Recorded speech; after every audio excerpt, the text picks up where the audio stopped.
Perfect. Ken, when you're ready. Okay, well, welcome everybody to the first session after lunch. My name's Ken TITMUSS, and we're going to be talking about developing an internal demand-driven materials requirements planning maturity matrix. Let me just share my slides, hopefully. Okay, can you see my slide there, Connor?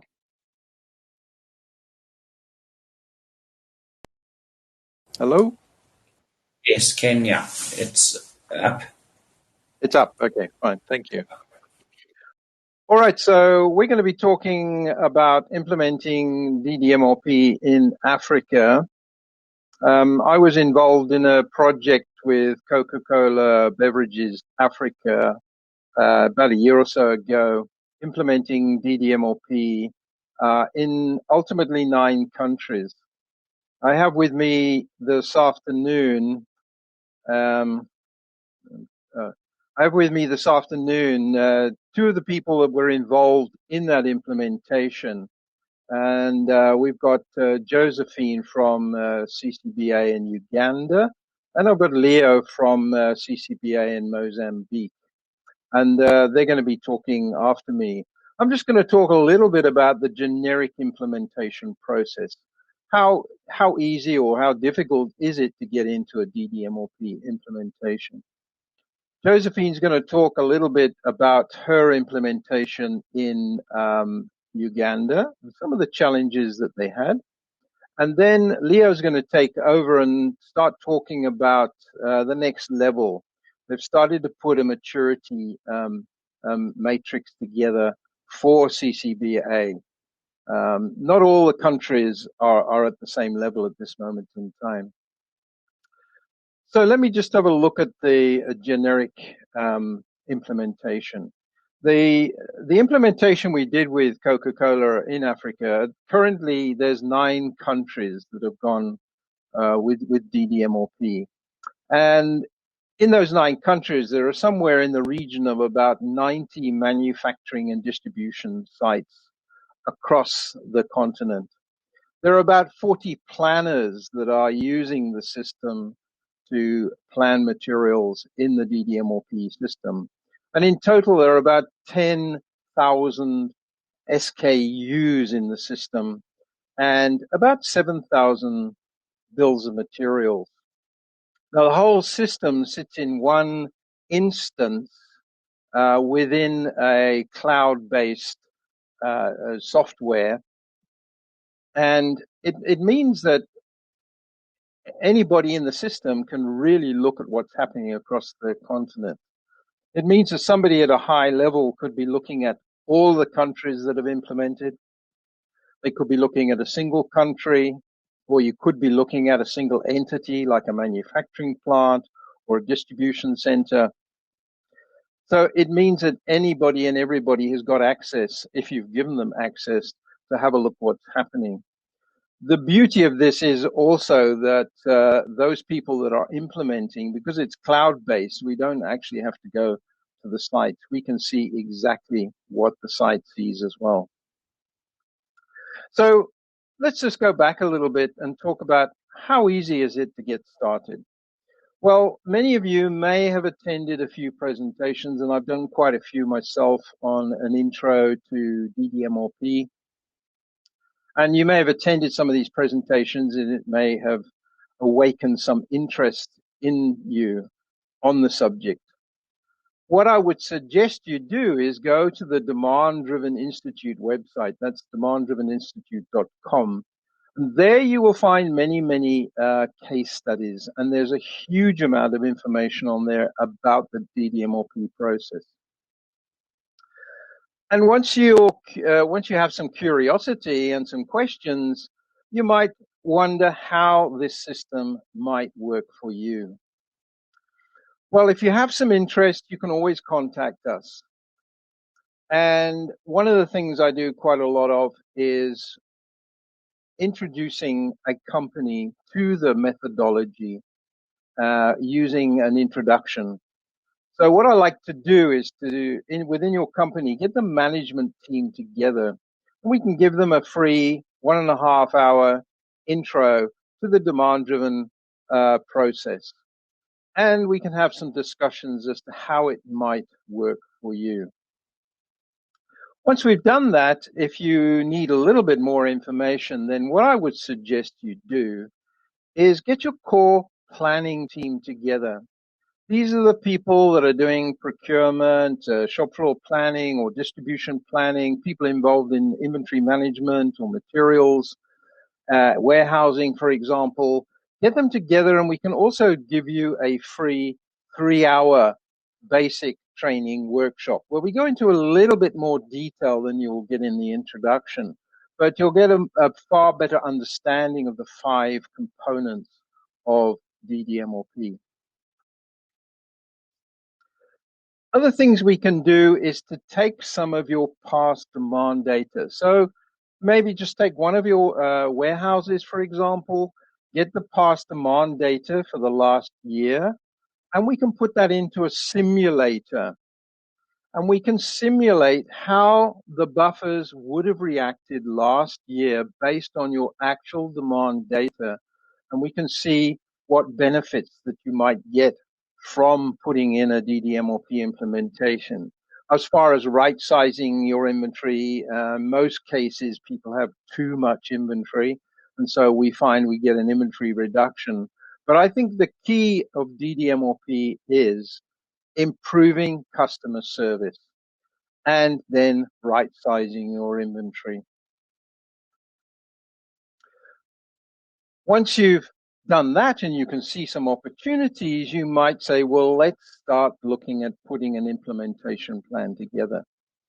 And quite honestly, in a medium-sized company, this is not like putting in an ERP system. We can do this fairly quickly. And just to give you an idea, with Coca-Cola, we spent a few days with them globally. The people from the various countries, this is when we could travel, came into South Africa, and we had a week of going through some education, going through looking at how we can put the model together. Once we'd done that, we then started looking at the various countries, and it was actually Namibia we started with.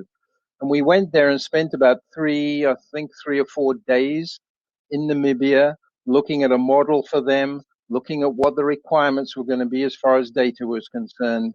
We then left them for a couple of weeks and then came back and did the implementation. And in all, that took about a month. And in all, we were doing about 1 country a month. So once we finished Namibia, we moved into Uganda, and we did Uganda, and then we did Mozambique. By the time we'd finished the 3 countries, the internal implementation team had sufficient knowledge and understanding of how to go and do this on their own. And we didn't really get too involved at the end of the day. So they went off and implemented in the other 6 countries. So normally I say to people, it's going to take you about 3 months probably. But the first thing we need to do is to get the people educated. And the Demand Driven Institute has a Demand Driven Planner course which we can use. And we can then put a project plan together over that 3 months. We also have another course which is called the DDMRP Implementation Support. This is not as in-depth as the Demand Driven Planner, but it does give people within the organization some understanding of how things are going to change in the business. And then, of course, we need to do some software training and some implementation. So what are some of the requirements that are needed? Yes, we need data to be able to run DDMRP. We need your parts. We need to understand your parts per location. We need to understand, if possible, your past demand data, because we can use that to use the Smart Buffer Profiler to try and determine what are the best buffer profiles for a particular item at a particular location. And then on a daily basis, we need to understand what the current inventories are, what the current demand and the current supply is on each buffer. And we pull those in. It does the calculations, the net flow calculations, and determines what needs to be replenished and what needs to be bought and what needs to be made. We also need your bills and routings, because there's another methodology that we have as well, which is demand-driven sales and operations planning, and we can look into the future using your forecasts. So a proposed implementation budget is not that expensive either. Demand-driven education we need to put in place.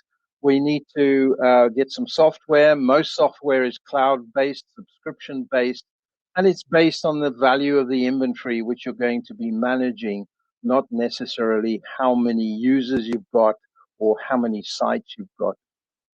And then there'll be a little bit of consulting and education, and that's not a great deal. I reckon 100 hours or less, as far as that is concerned, will probably satisfy most medium-sized companies. If you're still not sure, we do have a flow simulation game, and this is going to be happening in about a month's time, and it's sponsored by Demand-Driven Technologies.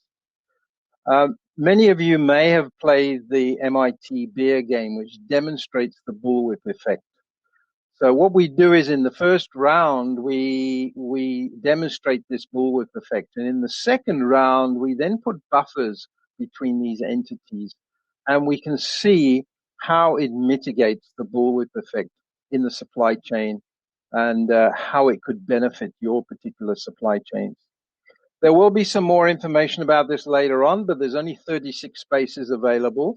And if you want to register for this, then I suggest you go to the SAPEX website, sapex.org/events, and it's on Wednesday, the 22nd of September, so you can register there.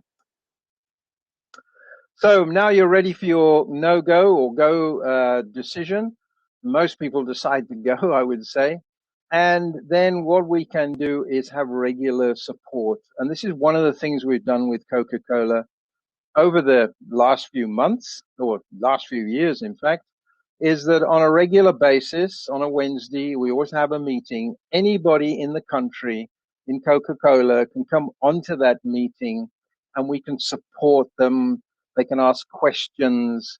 If they have queries, it means that we can actually go and look at their data on the cloud-based site, and a lot of problems can be resolved in that way. We've also started using this now to try and put in some improvements into the system that they are using and giving more education and training. If you want to know more about DDMRP and particularly the demand-driven technologies, if you tune in on Thursday at the conference at 2:10, you can listen to Eric Bush. Eric is the CEO of Demand-Driven Technologies. He's going to be talking about demand-driven sales and operations planning. And then more importantly, after that, we've got Carol Patak and Dick Ling, who are going to be talking about the adaptive S&OP process, which is the strategic process of a demand-driven adaptive enterprise. So those are two sessions that you shouldn't really miss. Okay, I'm going to stop sharing now. Josephine, are you ready to take over?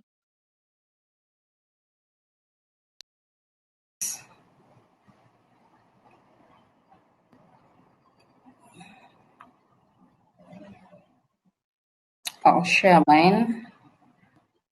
Okay.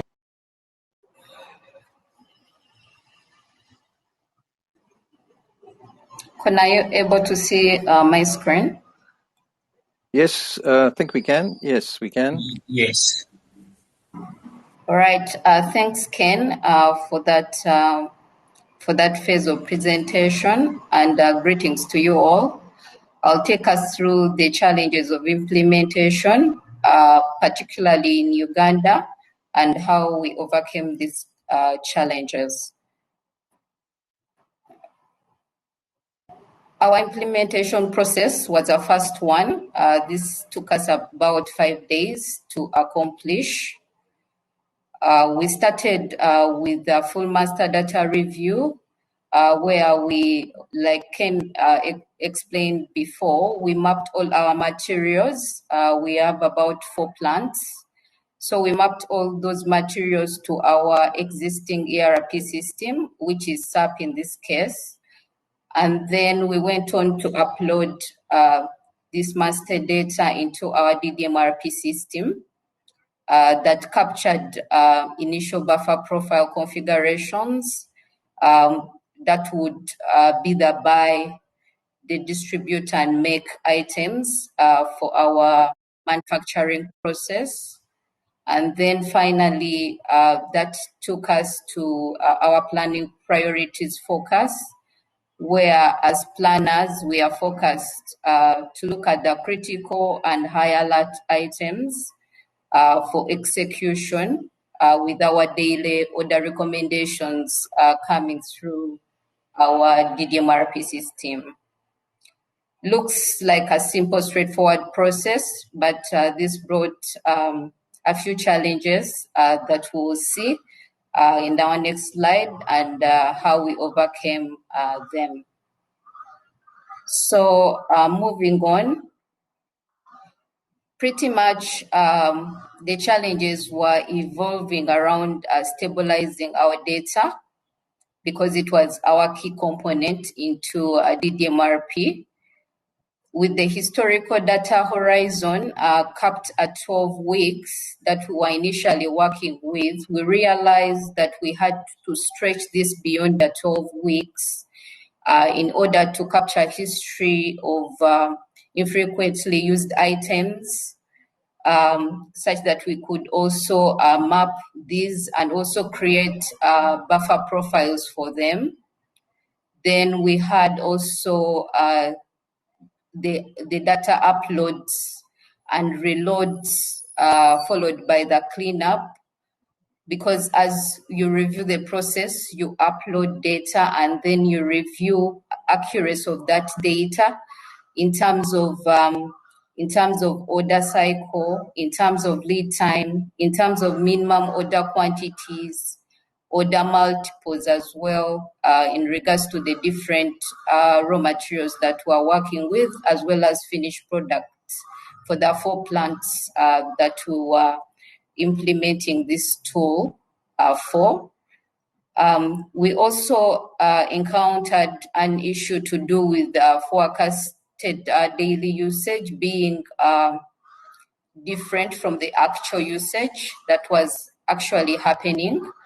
The tool challenged us on the assumption, because initially with the planning that we had, we thought we were on a good track, but we realized that with the DDMRP tool, the inventories actually that we were keeping were much more than what is recommended based on the buffer profiles that were allocated to those particular materials, and that we had to rework to be able to buffer those configurations specific to those materials in terms of their lead times.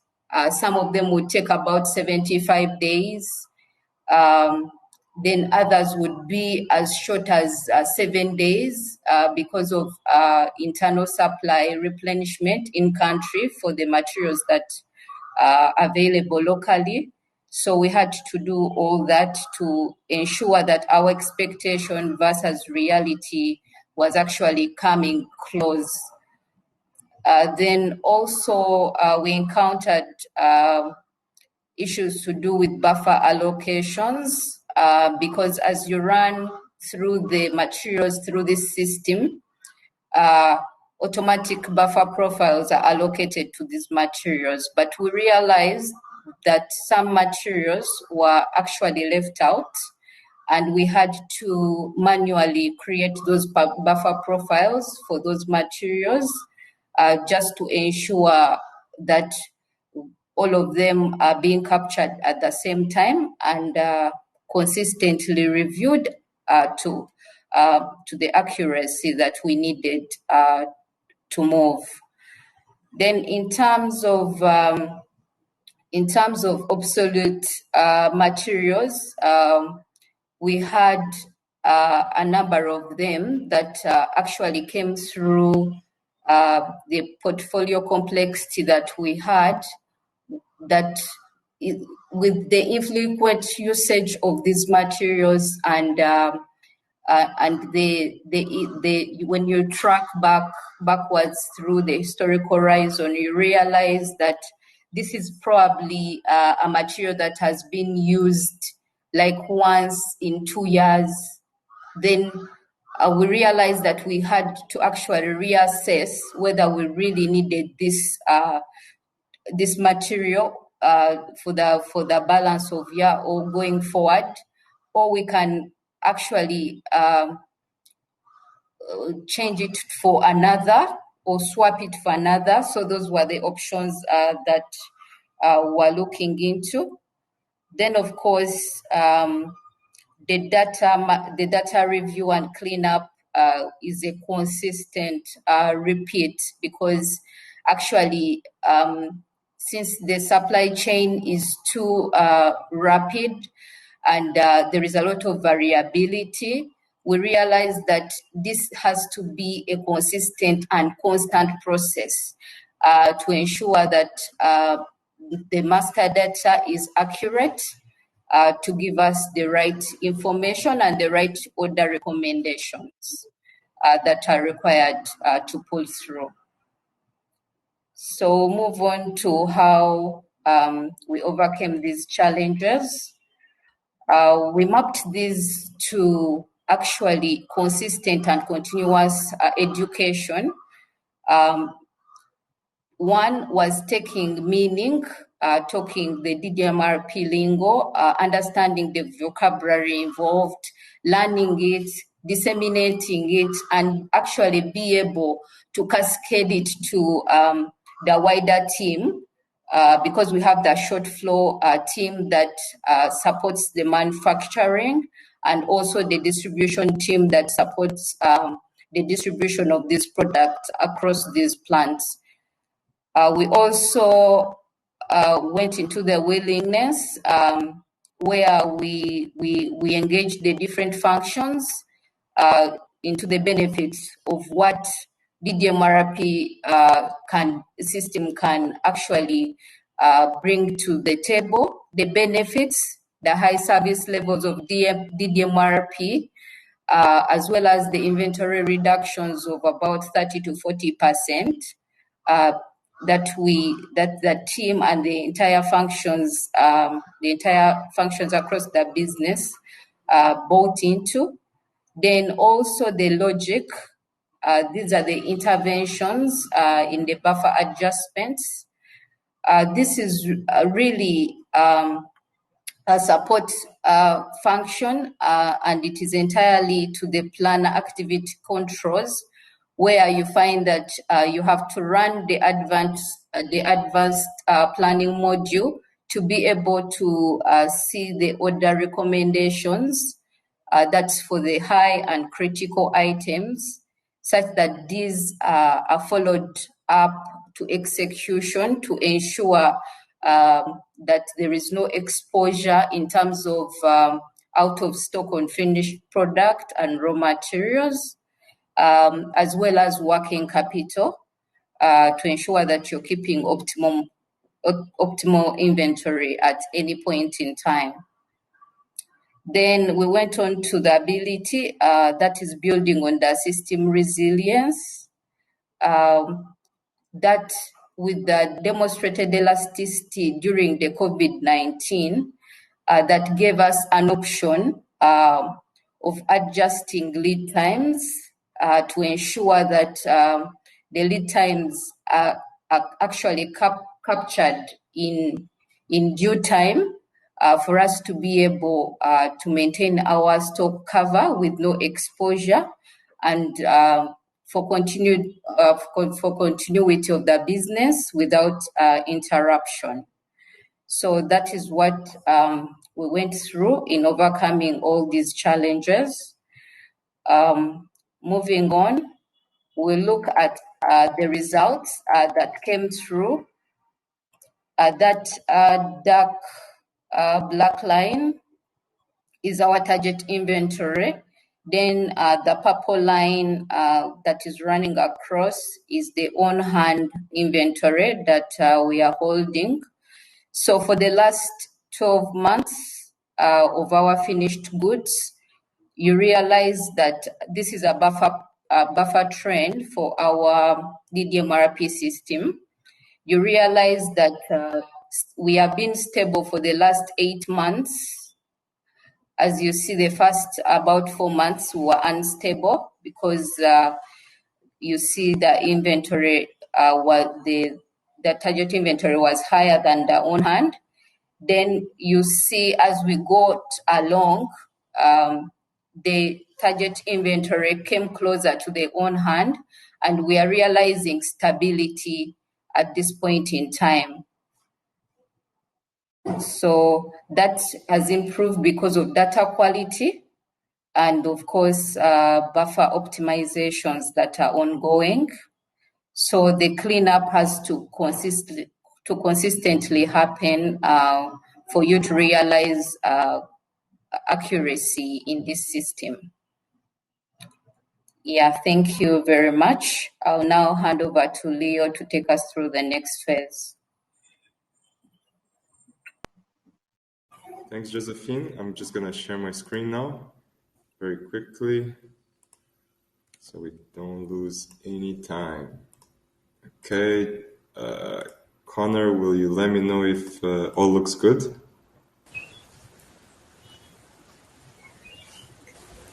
Yes, yeah, all good.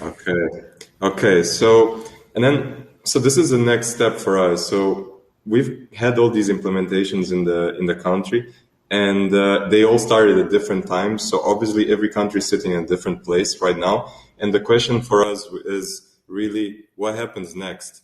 And I work personally in Mozambique, but the work that I'm presenting is the work that we've done, or we're doing actually on behalf of the whole of CCBA, and it's also impacting all of the implementations. So really, what do we want? We want to know where we stand, right? Every single country. And this is an internal thing. We need to understand where we stand so we can move together, right, and advance. So there's a few reasons that the big reasons that have taken us on this journey to come up with a maturity matrix, a maturity framework, whatever you want to call it, to not just benchmark, but then drive our game plan, which is our big strategy within supply chain to advance all the planning teams, and then obviously impact supply chain as a whole in CCBA Africa.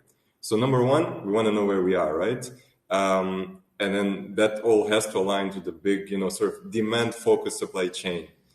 Number two is we wanted to leverage on shared knowledges. So different countries had different sort of stages of their process or their progress post-implementation. Some picked up faster than others. Some developed, sort of experiences and that others didn't. And then we wanted to have this like sort of community-based sharing, which would allow us to sort of push each other and all the peer countries to move up together. And then obviously finally is exactly the whole point, which is progress. And this progress for us is internally would be using the DDMRP software that Ken and his company sort of allowed us to implement, is to make sure that we're running at the highest level operationally. So having a DDOM or a DD or a demand-driven operating model, which is functioning at 100%. And then second is aligning our maturity and our capability to ensure that we hit the first sort of big stage, which according to the Demand-Driven Institute is called, so it's the tactical stage of it, which is called a demand-driven sales and operational planning process. So we've had S&OP in Coca-Cola for years. But right now is probably the moment where we want every single country to get that extra bit of advancement, of modernization, of moving away from this supply chain instability, and which was always driven by forecasting. And as we know, and if you have already experienced with DDMRP, you'll understand that DDMRP decouples you from that forecast, and it gives you other inputs which allow for much greater stability through the supply chain, because your input signals become demand and not just forecast. And forecasts are always wrong, and we know this. So as we designed the maturity and we built this from scratch, the point was to know how to do it. So we've come up with a simplistic approach. We've taken from the experience that we've had. And again, this work has started a few months after most of the countries had already been implemented and sort of running the DDMRP software. So we looked at just a simplistic structure. We thought about grouping it into dimensions. We took a few metrics of the most important aspects which we thought would make us not just align with the demand-driven institute requirements for a DDS&OP, but also align with the software we had and the maximum utilization of that software, and obviously the maximum gain from it, right? Extracting that maximum gain. So as an example, we set these dimensions, we got metrics, and they would come up to a maturity index, so a big number for each country, which puts it somewhere within what we've designed to be a four-stage approach, a four-stage maturity approach. And we did it, and looking at a few countries that we had, we realized there were common things among them. And so the dimensions we decided to pick on are the ones on the screen. We realized one, Josephine was talking a lot about the data quality and just making sure that data stability is there. And that has a lot to do with housekeeping and sort of a compliance within the DDMRP system. So that's a basic. And it takes, as Josephine says, it takes continuous and consistent work. So it's not something you do in 1 month and you're done. Because our dynamics in our supply chain and in this industry we're in are now so rapid, so uncertain, so volatile, you definitely need to have that aspect very strong. And then second would be planner efficiency. So our planners, the people that operate the system on a daily basis, see how they are executing it. They have to execute it at a certain level.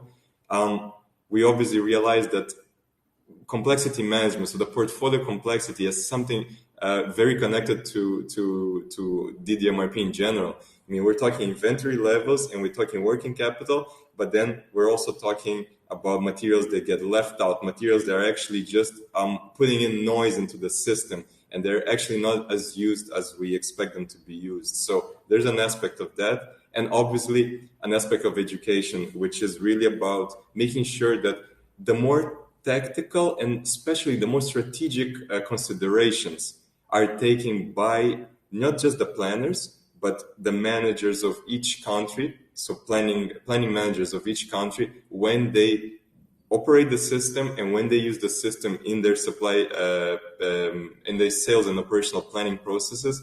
And these are capabilities that are really what we want to achieve together with the operational aspects of it. And that would take us to what we would assume to be a pretty advanced stage of maturity for ourselves. And then just in general, these stages are pretty just simplistically described. So stage one would be right after Ken comes in, he does the implementation. This is a whole setup. This is what Josephine was talking about in the beginning, data, that first initial data sort of work and stabilization. And then, of course, there's the continuous training and support. Then stage two, if a country scores around stage two, would mean that they've already running the system. They've had some time running it. They've got the routines, okay, of the planners entrenched. They're doing housekeeping pretty okay. And then they already starting to understand concepts of buffer, assessment, the buffer adjustments, how to influence the buffers or how to use them to better have, the lowest out of stock or the highest stock availability. Okay. Stage three would be basically when we start moving up, advanced operations, we call it. And it's basically saying, okay, we know how to operate the system, but we also know how to use the system for a more advanced, more strategic, more longer horizon impact. Okay. And this is where you start connecting, our DDMRP model, our software into a whole sales and operational planning process. Okay. And then obviously stage four would be this where we achieve a variety of things, in which you'd have also strong senior stakeholder, buy-in, confidence level, and you have a DDSNOP, which is a demand-driven sales operational planning in motion, and a few other aspects. So you would have to be doing every single thing on the previous stages really well to be able to also get to stage 4. And then just to kind of get to the end of it, what this all looks really nice, but the question is, what are the challenges that we have with it? And it looks very nice on the slide and talking about it, but there are a few things that came up while we've been designing the model, while we've been kind of going through this journey. And I like the sort of the metaphor of the iceberg, because there's so much under the water that we don't expect, or that majority of companies don't really understand that's going to happen. So first is simplicity in the approach. So we needed to choose something simple. I mean, this is a world of so many complex concepts, and there's so much going on. We needed a maturity model, or a way to assess it, to understand where we were. Simple, easy, and obviously validated and logical, but without complexity. We used a lot of the DDI, so the Demand-Driven Institute inputs. We've used our partners, which are the suppliers of our software. They've also given us a lot of sort of input from their own experiences working at their companies, just a general logic understanding of how maybe other organizations are doing, and that helped us design a simple approach. Obviously, the second challenge is the metrics, or the KPIs, because all of these criteria that I've described in the previous slides, in the dimensions that we used, required to exist. They must be simply, automatically from the system. You don't want to have a maturity model that takes you 2 weeks to sort of assess and evaluate, right? And so what we've done is we've partnered up even stronger with our supplier of the software of the system, and they have been developing continuously everything that we need to make sure that we get a maturity framework in place, easy and accessible.